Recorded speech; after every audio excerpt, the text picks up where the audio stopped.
Hey there, friends. So, video to go over remote work for the week.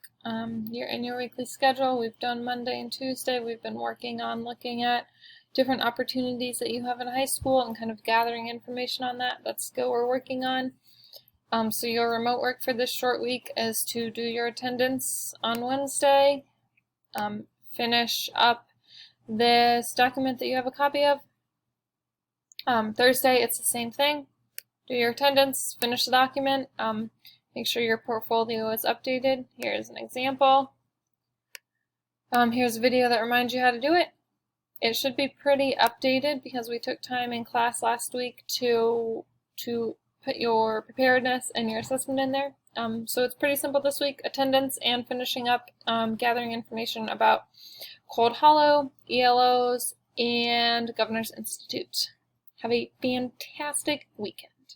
And end of your week, but you know what I mean.